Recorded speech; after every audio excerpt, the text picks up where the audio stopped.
Of purity of life. क्या कहा उन्होंने? बेस्ट टीचर सिर्फ ज्ञान ही रेडिएट नहीं करता, पर उससे क्या रेडिएट होता है? Vibration of purity of life. तो बोले जिसके अंदर ये दो विशेषताएं हैं वो मेरी नजरों में बेस्ट टीचर है। रेडिएट प्यूरिटी ऑफ लाइफ ये एक बहुत बड़ा डेफिनेशन है, पर आज अगर मंच मुझे इजाजत दे तो टीचर्स डे पर डॉक्टर अब्दुल कलाम साहब ने भारत के सारे टीचर्स को 11 पॉइंट की शपथ दिलाई थी। वो मैं वर्ड टू वर्ड सुनाना चाहूंगी। क्या शपथ सुना दे? ये वर्ड टू वर्ड है। डॉक्टर अब्दुल कलाम साहब, ये भास्कर में 2 साल पहले प्रिंट हुआ था। उनका वर्ड टू वर्ड है, मेरा स्पष्ट मानना है कि किसी राष्ट्र के निर्माता शिक्षक ही होते हैं। किसी राष्ट्र का चरित्र और उसकी उन्नति उसके शिक्षकों में ही निहित है। मैं अब तक विभिन्न संस्थानों के समारोह में 2 लाख से अधिक विद्यार्थी और शिक्षकों से मिल चुका हूं। कितने? 2 लाख, 1000 नहीं। इस अनुभव से मैंने महसूस किया कि शिक्षकों के लिए 11 ऐसे महत्वपूर्ण मुद्दे हैं जिन्हें पूरा करने के लिए उन्हें शपथ ग्रहण करनी चाहिए। ये जो 11 मुद्दे हैं, ये उन्होंने कितने अनुभव के बाद कहा? 2 लाख के बाद। और ये मुद्दे, जैसे हमारी आशा बहन जी ने कहा, सिर्फ टीचर्स नहीं, हम सब टीचर्स हैं, हमको भी शपथ लेनी है। अब सुनिए, पहला, मैं धीरे धीरे बोलूंगी ताकि हम इसको आत्मसात करें। शिक्षण मेरा प्यार, मेरी आत्मा है। पहली शपथ। दूसरा, ये डॉक्टर एपीजे अब्दुल कलाम साहब ने शिक्षक दिवस पर भारत के सभी टीचर्स को दिलाया, वर्ड टू वर्ड। सेकंड, विद्यार्थियों का विकास ही मेरा ध्येय है। तीसरा, औसत विद्यार्थियों को भी महानता की ओर अग्रसर कर सकूं। कितनी डीप फिलोसॉफी है ना। चौथा, मेरा विद्यार्थियों के प्रति व्यवहार हमेशा सहृदयपूर्ण रहेगा। पांचवा, मेरा जीवन और आचरण विद्यार्थियों के लिए संदेश बनेगा। छठा, मैं विद्यार्थियों को प्रश्न पूछने के लिए प्रेरित करूंगा और उन्हें प्रबुद्ध नागरिक बनाऊंगा। सातवां, विद्यार्थियों के साथ धर्म, समुदाय, भाषा के नाम पर कोई भेदभाव नहीं करूंगा। आठवां, मैं निरंतर स्वयं का विकास भी करूंगा। नाइन्थ, अपने विद्यार्थियों की सफलता पर जश्न मनाऊंगा। 10, देश के विकास के लिए महत्वपूर्ण योगदान दूंगा। और लास्ट, मैं अपने दिमाग में महान विचार भरूंगा और अपने विचारों व कार्यों में पवित्रता रखूंगा। तो ये 11 शपथ पॉइंट डॉक्टर कलाम साहब ने कुछ वर्ष पूर्व भारत के सभी टीचर्स को दिलाई। और मेरा ऐसा मानना है कि ब्रह्मा कुमारी ईश्वरीय विश्वविद्यालय की सभी बहनें इसको कोशिश करती हैं, पूरा इसको फॉलो किया जाए। तो लास्ट में मैं यही कहूंगी, 3 चीजें होती हैं जीवन में सफलता के लिए। एक IQ, दूसरा EQ और तीसरा SQ। क्यों व्यक्ति सफल नहीं हो पा रहा? IQ बहुत है, EQ भी ठीक है, SQ आध्यात्मिक कौशल का विकास ये ईश्वरीय विश्वविद्यालय करता है। तो आइए हम सभी एक संकल्प ले, आज बाबा के बच्चे बैठे हैं, जो शिक्षा बाबा हमें मुरली में देते हैं, हम कोशिश करें 20 नाखूनों का जोर लगा दें, उन शिक्षाओं को पूरा फॉलो करें। क्योंकि गॉडली यूनिवर्सिटी, जैसे लौकिक में यूनिवर्सिटी होती है, उसको टॉप करने का लक्ष्य होता है, तो हम सबका लक्ष्य होना चाहिए इस गॉड की यूनिवर्सिटी को हम क्या करें? टॉप करें, है ना लक्ष्य? तो उसके लिए क्या करना? रोज बाबा के घर आना, मुरली सुनना, जो शिक्षा बाबा दे रहे 20 नाखूनों का जोर लगाकर पूरा कर देना। ठीक है? ओम शांति। उनकी शिक्षाओं का असर है अमूल, जो बनाता जीवन को सफल और अनमोल। तो ऐसे ही सबके जीवन को सफल और अनमोल बना रही है हमारे बीच में आदरणीय श्रीमती विजया सिंधे जी, जो पॉलिटेक्निक महिला पॉलिटेक्निक कॉलेज की आप प्रिंसिपल हैं, और अनेक आत्माओं के जीवन को आप श्रेष्ठ और दिव्य बनाने के कार्य में संलग्न हैं। मैं आपसे निवेदन करूंगी कि आज के इस विषय पर आप अपने विचार हम सबके समक्ष रखेंगे। आदरणीय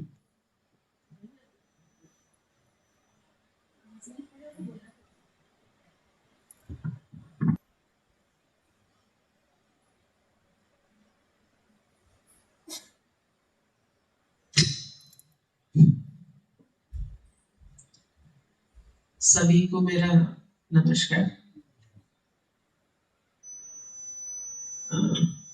मुझे यहाँ आए हुए आधा घंटा तो हो गया है, लेकिन यहाँ की जो दिनचर्या वगैरह है ये मेरे लिए बहुत नई है। पहली बार ही मैं आई हूँ यहाँ पर। अभी कुछ दिन पहले हमने एक ब्लड डोनेशन कैंप में हिस्सा लिया था, शायद 8-10 दिन पहले ही हुए होंगे मेरे जी। तो उसी टाइम मुझे आप लोगों के मतलब इस इंस्टीट्यूशन के बारे में कुछ जानकारी प्राप्त होना शुरू हुई है, और जैसे जैसे मैं इसको समझ रही हूँ, और जैसे दीदी ने कहा है कि IQ EQ, यही तक मुझे आज तक मालूम था। I didn't know there was something like an SQ also. तो ऑब्वियसली कि मैं आप लोगों के SQ से मैच तो नहीं कर पाऊंगी इतनी जल्दी, it will take a lot of time. दूसरी बात, हम जो शिक्षक हैं, हम स्कूल्स कॉलेजेस यूनिवर्सिटीज में केवल नॉलेज तो देते ही हैं, we make them equipped for a salary or for a living। उनसे वो बच्चे जो है अपने रोजी रोटी तो कमा ही सकते हैं, इंडिपेंडेंट हो सकते हैं, सेल्फ डिपेंडेंट नहीं रहते। लेकिन अगर हमको उनको कुछ अच्छा सिखाना है, एक अच्छा इंसान बनाना है, तो we have to teach them और the life skills. Hard skills तो कॉलेजेस यूनिवर्सिटी स्कूल्स तो दे ही देते हैं, बच्चे पढ़ भी लेते हैं, मोबाइल से भी सीख लेते हैं, व्हाट्सएप यूनिवर्सिटी से तो सीख ही रहे हैं।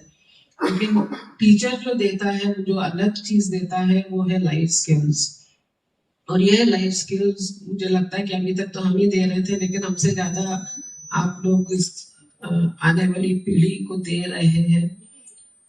तो हमारा प्रयास यही है, जैसे दीदी ने फिर से कहा कि जो कुछ 11 शपथ दिलाई थी, इसमें मेरे ख्याल से पूरा एक शिक्षक का पूरा सार आ जाता है कि शिक्षक को एग्जैक्टली करना क्या होता है। और यही हम, अगर एक अच्छा शिक्षक है तो मैं एक ही चीज समझती हूँ, if you want to do a great work you should love your work. अगर आप कुछ अच्छा करना चाहते हैं तो आपको अपने काम से प्रेम जरूर करना चाहिए। तो मेरा यही एक गोल है कि हम हमारे संपर्क में जितने भी बच्चे आते हैं, हम उनको एक अच्छा इंसान बनाएं। और अच्छा इंसान हम यही लाइफ स्किल्स देकर ही उनको कर सकते हैं, उनके अंदर जागृत कर सकते हैं, so that they are ready to take on the world. इस दुनिया का सामना, इस सभी कॉम्प्लिकेशंस, कंफ्यूजन्स का सामना करने के लिए हम उनको प्रिपेयर कर सकते हैं। और आप जो कर रहे हैं वो तो ऑब्वियसली बहुत महान है। हम शायद नहीं कर पाएंगे वो सब चीजें। तो अब हम एज अ टीचर भी आप ही की तरफ देखते हैं कि आप से हम जुड़कर हमारे बच्चों में ये स्पिरिचुअल कोशंट इम्बाइब कर सके, ला सके। तो एक बार फिर से धन्यवाद आप लोगों को कि आपने मुझे यहाँ बुलाया। I think I don't deserve so much, but yes मुझे आप लोगों के साथ जुड़कर कुछ काम करने में अच्छा लगेगा, क्योंकि this is a very noble cause. और टीचर जो है वो एक उसका प्रोफेशन बहुत नोबल होता ही है। तो I think we can take it a little more further. और मैं आशा दिलाती हूँ आप लोगों को सबको कि हम कुछ ना कुछ अच्छा कर ही लेंगे बच्चों के लिए। धन्यवाद। बहुत बहुत धन्यवाद आदरणीय हमारी विजय जिंदे जी का। बहुत ही सार में लेकिन बहुत अच्छी बातें आपने हम सबके बीच में रखी। और बहुत बहुत धन्यवाद, आप टाइम के पहले पहुंच गए थे, इसके लिए आपको आपके लिए जोरदार ताली हो जाएगा। इतना पानी गिर रहा था, मैं तो सोच रही थी पता नहीं आज सब आ पाएंगे कि नहीं आ पाएंगे, लेकिन टीचर जो होता है उसका पहला ये डिसिप्लिन और टाइम पर पंक्चुअलिटी। तो आप टाइम के पहले आए, इसके लिए आपका बहुत बहुत दिल से धन्यवाद आपका। और यही हमारे जीवन से, व्यवहार से हम बच्चों को सिखा सकते हैं कि रेगुलरिटी और पंक्चुअलिटी ये जीवन की, अगर ये जीवन में है तो हम बहुत कुछ पा सकते हैं। और ये शिक्षक बच्चों को सिखाता है, तो आप भी ये सब सिखा करके बच्चों को लायक बना रहे हैं, इसके लिए आपका पुनः बहुत बहुत धन्यवाद। गुरु शिक्षा की खान है, जग में गुरु महान है, सीख देने वाले भूतल में देवतुल्य इंसान है। तो ऐसे ही देवतुल्य इंसान हमारे बीच में हमारे आदरणीय नारायण भाई जी, जो अनेक आत्माओं को ईश्वरीय शिक्षा देकर के उन्हें भी श्रेष्ठ बनाने के कार्य में आप कार्यरत हैं। आप धार्मिक प्रभाव के जनरल कोऑर्डिनेटर हैं और अनेक धर्म गुरुओं को, जो अनेक आत्मा जो गुरु हैं वो पूरे संसार को शिक्षा देते हैं, लेकिन उन गुरुओं को भी आप ईश्वरीय शिक्षा देकर के उनके जीवन को भी श्रेष्ठ बना रहे हैं। तो ये बहुत श्रेष्ठ कार्य है। तो ऐसे सबके जीवन को श्रेष्ठ बनाने वाले हमारे आदरणीय नारायण भाई जी से भी मैं अनुरोध करूंगी कि आप अपने विचार हम सबके बीच में रखें।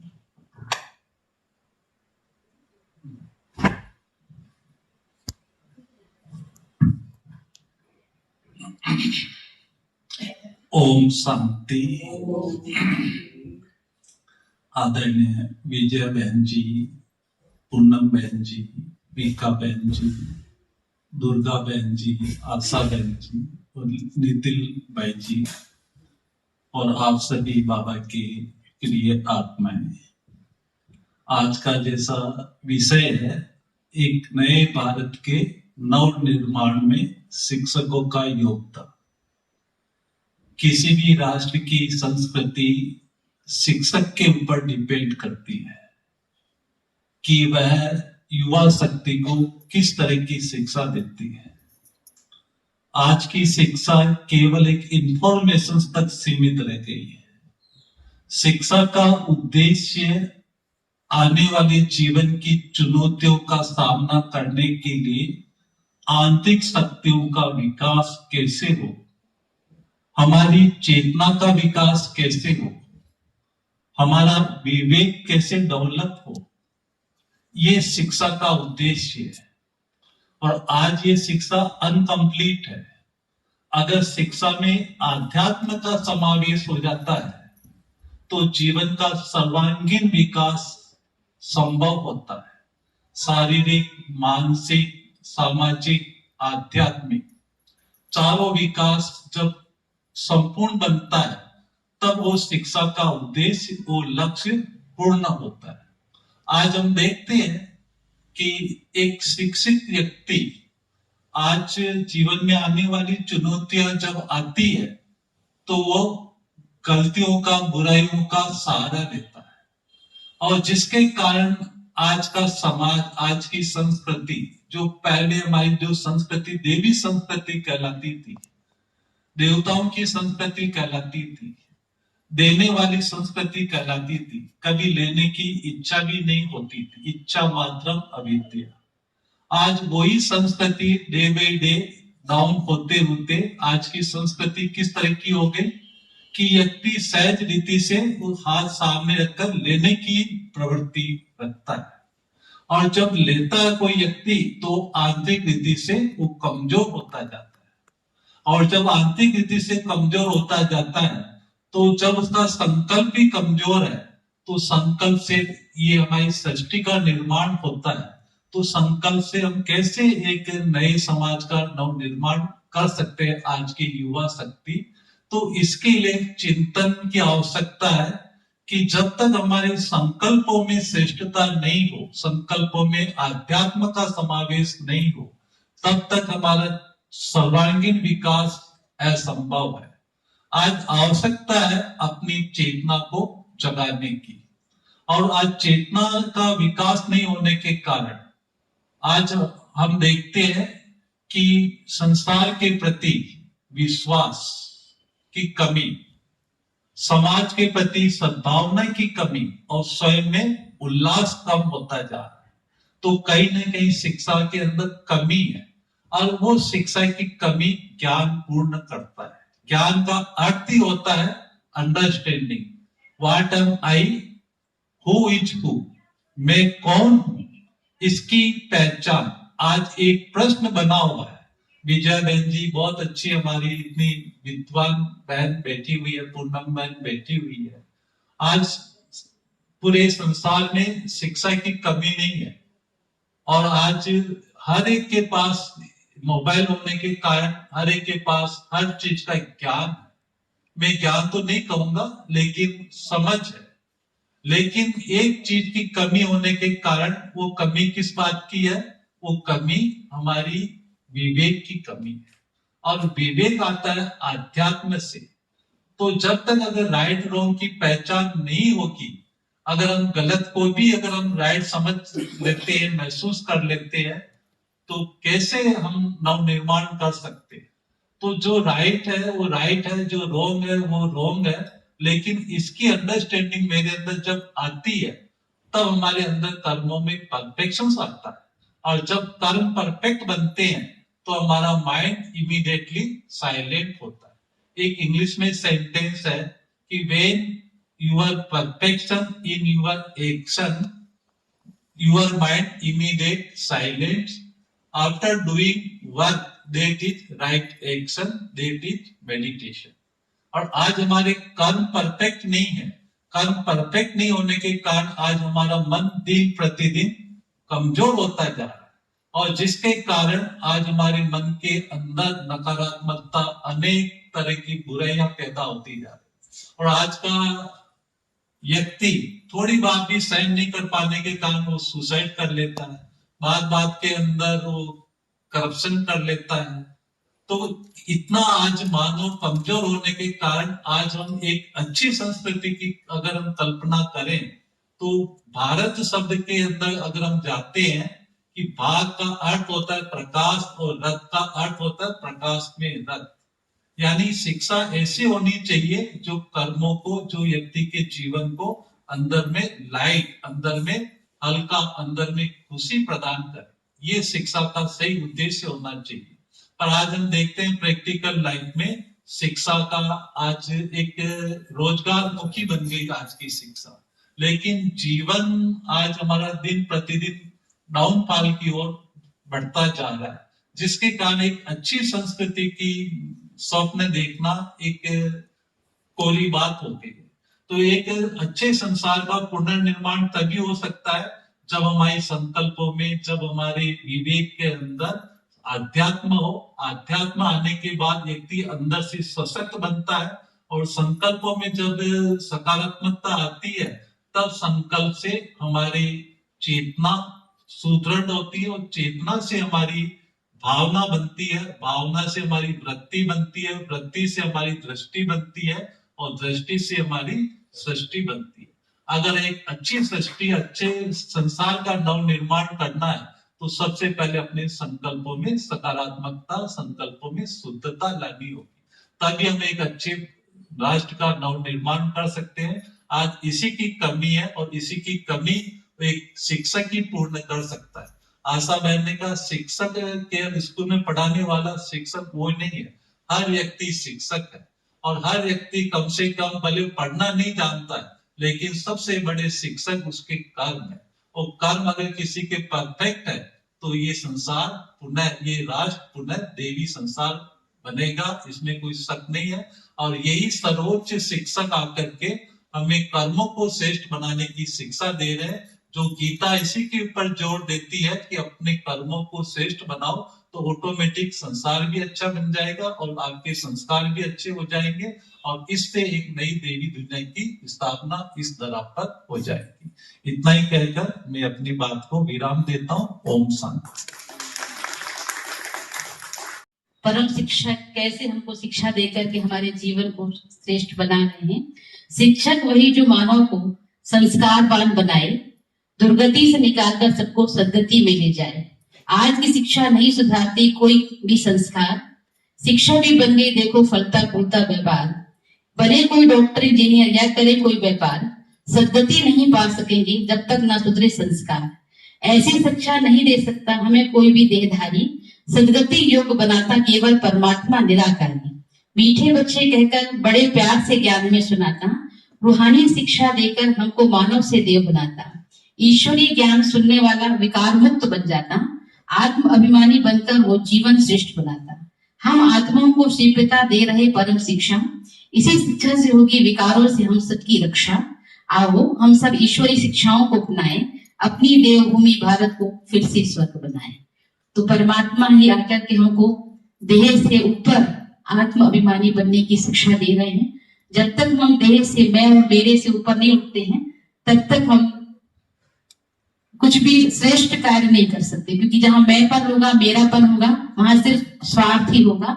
लेकिन जब मैं और मेरेपन से हम ऊपर उठते हैं, तब निस्वार्थ भाव से हम सेवा कर सकते हैं। तो हमारे बीच में अभी आदरणीय प्रोफेसर और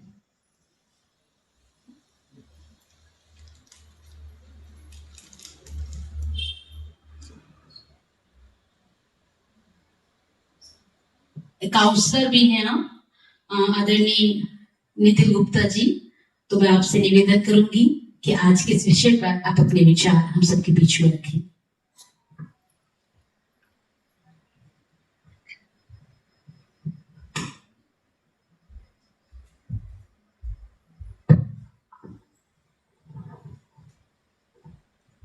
आदरणीय मंच, ओम शांति।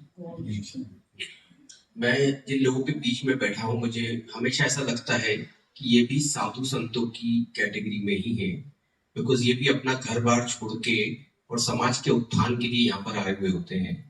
तो मैं इन सभी बहनों को उसी दृष्टि से देखता हूँ कि ये लोग भी कहीं ना कहीं समाज के उत्थान के लिए अपना घर बार सब कुछ छोड़ के यहाँ बैठे हुए हैं, और कहीं ना कहीं इसका फायदा पूरे समाज को मिल रहा है। मैं अपना जब करियर स्टार्ट किया था, और मैं शायद ओम शांति नामक संस्था से बचपन से जुड़ा हुआ हूँ एक तरह से, बिकॉज मेरे पैदा होने के पहले ही मेरे घर से कई लोग विश्वविद्यालय में आते रहे हैं, और मैं कई बातें उनसे सुनता रहा हूँ शुरू से ही। और इसके बाद जो मैंने जब अपना करियर चालू किया था मैनेजमेंट कॉलेज में प्रोफेसर के रूप में वैष्णव इंस्टीट्यूट ऑफ मैनेजमेंट से, जब मैंने एक ही चीज देखी थी कि हर बच्चा उस टाइम पे जॉब के लिए भाग रहा है, मेहनत कर रहा है, लेकिन कहीं ना कहीं जो पूनम बहन जी ने बोला, जो मैं हमेशा बोलता हूँ कि कहीं ना कहीं उनको जो मन की मजबूती चाहिए वो स्पिरिचुअल चीजों से ही मिलेगी। और इसके बहुत सारे एग्जाम्पल्स है। अभी मैं लास्ट मंथ सोलन में था, एक यूनिवर्सिटी के अंदर लेक्चर था मेरा, तो वहां पर एक प्रोफेसर से मिला जो IIT खड़गपुर में रहे 5 साल, और उनका डिपार्टमेंट सुन के आपको बहुत खुशी मिलेगी, department of happiness. IIT Kharagpur में एक नया डिपार्टमेंट उन्होंने बनाया, डिपार्टमेंट ऑफ हैप्पीनेस, और वो उसके प्रोफेसर थे सामदू छेत्री, जो ग्लोबल हैप्पीनेस इंडेक्स के डायरेक्टर है 15 से 20 साल भूटान में, क्योंकि सबको मालूम है दुनिया में हैप्पीनेस इंडेक्स में नंबर 1 पे भूटान है पूरे वर्ल्ड में। वहां लोग ज्यादा खुश हैं, हम तो बहुत नीचे हैं उस खुशी के माहौल में। तो वहां से उनको IIT खड़गपुर बुलाया गया, और वो 5-6 साल रहे, फिर वो शूटिंग यूनिवर्सिटी में आया जगह गया था। तो मुझे बड़ा खुशी मिली कि अब इंस्टीट्यूशंस भी इस बात को समझ रहे हैं, और खासकर हिंदुस्तान के वो इंस्टीट्यूशन जो अपने आप में मिसाल है पूरी दुनिया में, और जिनके शायद एलुमनाइज पूरी दुनिया में छाए हुए हैं। सुंदर पिचाई एक बहुत बड़े एलुमनाई उनके जो गूगल के आज की तारीख में चेयरमैन है। सो हैप्पीनेस बहुत बहुत जरूरी है। और 2024 का एनसीईआरटी का सर्वे है हिंदुस्तान के अंदर कि 60 से 65% बच्चा मेंटली टेंशन में है और कहीं ना कहीं वो डिप्रेशन में है। ये मेरा रिजल्ट नहीं है, एनसीईआरटी का रिजल्ट है स्टूडेंट्स के लिए। जिस तरह का स्ट्रेस, जिस तरह का एनवायरनमेंट है, जिस तरह की कंपटीशन है, उसके अंदर ये एनसीईआरटी ने किया हुआ सर्वे है। और मैं तो हमेशा बोलते आ रहा हूँ, कई दिनों से बोल रहा हूँ, कई मंचों से बोला हूँ कि आज हम हिंदुस्तान को बोल जरूर रहे हैं कि डायबिटीज का कैपिटल है, बट सच्चाई मानिए कल हिंदुस्तान डिप्रेशन और एंजाइटी का कैपिटल होने वाला है। अगर हमको उससे बचना है और उससे आगे जाना है तो कहीं ना कहीं हमें अपने आप को स्पिरिचुअली जोड़ना पड़ेगा। और हमारी प्रॉब्लम क्या है, सबसे पहली जो चीज हम हिंदुस्तान में इजाद करते हैं उसकी वैल्यू नहीं करते हैं, जो फॉरेन से आती है उसकी खूब वैल्यू करते हैं। मैं शायद कई बार यूट्यूब पे भी और ऐसे भी कई ब्रह्मा कुमारी को सुना हुआ हूँ, और मेरा पूरा कोर्स दुर्गा बहन के नेतृत्व में हुआ है। तो मैं मान के चल रहा हूँ कि कई लोगों को सुना है, और शायद इनडायरेक्टली डायरेक्टली, चाहे वो सूरज भाई हो, चाहे वो शिवानी बहन हो, चाहे कोई और बहन हो, सब यही बातें करने की कोशिश करते हैं कि किस तरह से आप एनवायरनमेंट एक पॉजिटिव क्रिएट करें, अपने आसपास एक ऑरा पॉजिटिव क्रिएट किए। बट वो चीज हमें मुफ्त में शायद समझ में नहीं आती है। उसी चीज को लॉ ऑफ अट्रैक्शन करके इंटरनेशनली जब कोई इंडिया लेके आता है और हजारों रुपए की फीस देता है, उसके बाद समझ में आती है। मैं भी कॉन्फ्रेंस में नितेश खत्री से मिला, वो साल के 36 करोड़ रुपए कमाते हैं और करवाते क्या है, लॉ ऑफ अट्रैक्शन, 3 करोड़ रुपए महीना। मैं पैसा इसलिए बताने की कोशिश कर रहा हूँ कि जो चीज आपको यहाँ से मिल रही है, वही वाली बात है कि हमें ऑक्सीजन मिलता है, उसकी वैल्यू नहीं करते हैं। हमें पानी मिलता है जो मुफ्त में मिल रहा है, वैल्यू कैसे करें उस चीज की। और जब कोविड आया और जब ऑक्सीजन के सिलेंडर्स की मारामारी हुई, जब हमें समझ में आया कि ये मुफ्त की चीज हमारे लिए कितनी बड़ी है, शायद हम सवेरे उठ के एक बार भगवान को उसका धन्यवाद भी नहीं देते। बहुत छोटी सी चीज है ग्रेटिट्यूड, बट हम वो भी नहीं करते हैं। तो मैं मान के चल रहा हूँ बहुत सारी चीजें हैं जो शिक्षक अपने स्टूडेंट्स को दे सकता है और अपने कोर्स के अलावा भी दे सकता है। मैं ऐसे टीचर्स भी जानता हूं जो अपने 50 मिनट की क्लास में 40 मिनट पढ़ाते हैं और 10 मिनट अध्यात्म स्पिरिचुअलिटी की बात करते हैं और बच्चों को समझाते हैं कि ये उतनी ही जरूरी है जितनी की ये शिक्षा। क्योंकि मेंटल पीस होगा तो सब कुछ होगा, अगर मेंटल पीस खो दिया आपने तो कुछ नहीं है आपके हाथ। मैं ऐसे कई लोगों को जानता हूँ, कई इंडस्ट्रीज को जानता हूँ जिन्होंने मेंटल पीस खो दिया है और पैसा खूब है उनके पास, लेकिन अंदर से 1 मिनट का चैन।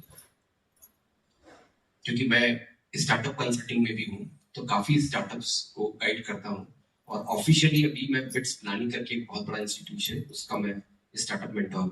तो मैं काफी चीजें देख रहा हूँ जो चेंज होते जा रही है, उसमें मुझे लगता है कि एक बहुत बड़ा इनपुट है। आज हर आदमी को समझ में आ रहा है कि योग बहुत जरूरी है, कहीं ना कहीं जाके मेडिटेशन बहुत जरूरी है। और मेडिटेशन है क्या अपने आप में, अगर आप समझे तो बहुत सिंपल सी चीज है, आपको अपने आप को समझना है, जो हम समझ नहीं पाते। हमें पूरी दुनिया बताती है हम कौन है, लेकिन हमने कभी खुद से कोशिश नहीं करी समझने की कि मैं खुद कौन हूँ। सेल्फ अवेयरनेस,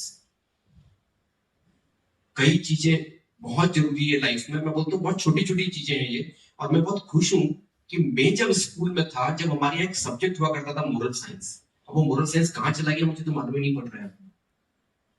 ये सब्जेक्ट मैंने बहुत साल तक पढ़ा है, और इसकी क्लास में 60% बच्चे गोल हो जाते थे, 40% ही बैठा करते थे। मुझे आज भी ये बात ध्यान है जब मैं मोरल साइंस की क्लास पढ़ा।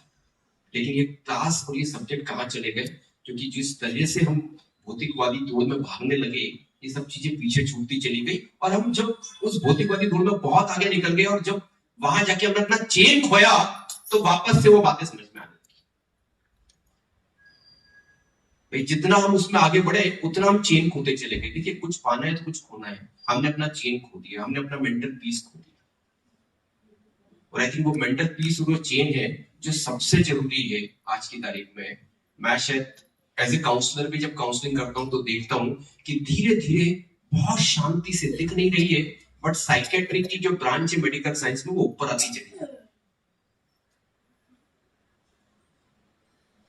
आप समझ रहे हैं मैं क्या बोलने की कोशिश कर रहा हूं? मतलब बहुत सारे स्टूडेंट्स अब पीजी कोर्स में साइकेट्रिस्ट बनना चाहते हैं क्योंकि उनको मालूम है इसमें पैसा है।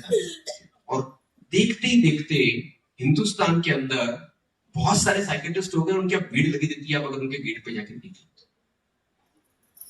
मैं बोलता हूँ उसी टाइम पे अगर आप इस तरह की संस्थाओं में आना शुरू कर दें तो शायद वहां भीड़ लगाने की जरूरत ना पड़े।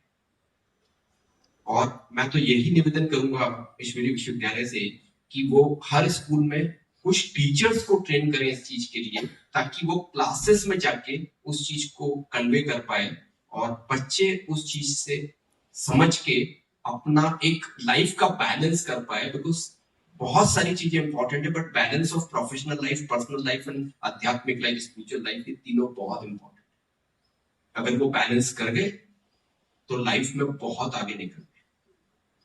और विश्वास मानिए, मैं कई ऐसे स्टार्टअप्स के फाउंडर्स को जानता हूँ जो काफी बड़ी कंपनीज चला रहे हैं, क्योंकि मेरा काफी इंटरेक्शन रहता है, लेकिन वो सवेरे अपना 2 घंटे पर्सनल अपनी स्पिरिचुअल रीडिंग और अपने आप से बात और मेडिटेशन इसको दे रहे होते हैं। उनको ये बात समझ में आ गई। ये चीज मैं चाहता हूँ पूरे हिंदुस्तान को समझ में आए, और ईश्वरीय विश्वविद्यालय हिंदुस्तानी नहीं, हिंदुस्तान के बाहर भी वो काम कर रहा है। तो मुझे लगता है कि धीरे धीरे चेंज तो आएगा, और वो चेंज पूरे समाज के लिए बेनिफिशियल होगा। आज तो इनकी शिक्षा लेके एक व्यक्ति हिंदुस्तान के टॉप पद पे बैठा हुआ है, द्रौपदी मुर्मू, और वो शायद इस बात को बिल्कुल बोलती हैं कि मेरे को जो मेंटल स्ट्रेंथ मिली वो ईश्वरीय विश्वविद्यालय से मिली। ओम शांति।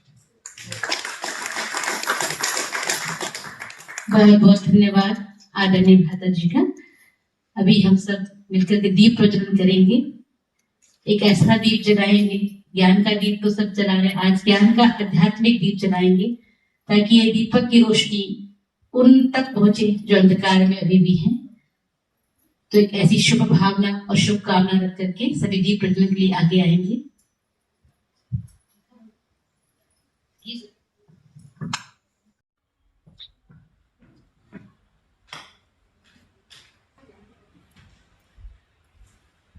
ओम शांति, ओम शांति, ओम शांति।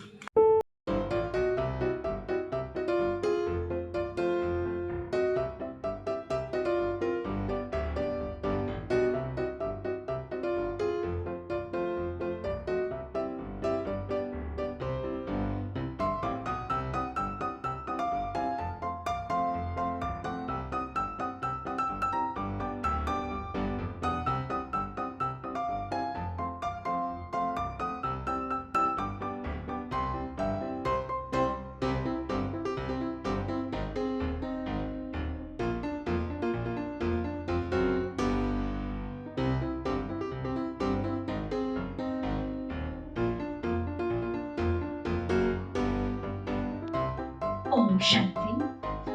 आदरणीय मंच, अब जैसा कि आयशा मैम ने बताया कि हमारी बड़ी आदरणीय आरती दीदी जी, तो बस एक ही शब्द कहना चाहूंगी कि जिस प्रकार से दीदी ने अपने स्वरूप से हम सबको शिक्षाएं दी है, तो वर्तमान समय में हमारा चाल चलन व्यवहार ऐसा हो जिसके द्वारा हम और को इंस्पायर कर सके। ये सबसे बड़ा शिक्षक होना है। एक बात और अभी जो टच हुई, समय चल रहा है एआई का, इतना चारों तरफ सोशल मीडिया में एआई चल रहा है। शिक्षा के क्षेत्र में रोबोट्स इंट्रोड्यूस हो चुके हैं, केरल में और भी कई जगह, हर चीज में। लेकिन उसमें हमको चाहिए अपनी SI का होना, अर्थात स्पिरिचुअल इंटेलिजेंस जितने अच्छे से अंदर होगा तो सुंदर दुनिया और सुंदर जीवन के निर्माण में बहुत सहयोग मिलेगा। पुनः सब आप पधारें, आप सबका बहुत बहुत तहे दिल से शुक्रिया। और अभी जो भी हमारे शिक्षक हमारे समक्ष उपस्थित हैं, उन सबका भी इस ईश्वरीय विश्वविद्यालय की तरफ से, परम शिक्षक की तरफ से हम सम्मान करेंगे। तो आगे आशा हम थोड़ा भी सुनाएंगे। बहुत बहुत धन्यवाद आदरणीय मीका बहन जी का। अभी हमारे बीच में जो शिक्षक पहुंचे उनका सम्मान करेंगे। तो पहले मैं शब्दों से आपका सम्मान करना चाहूंगी, 1 मिनट, कि आप क्या हैं और आप सृष्टि को क्या दे रहे हैं।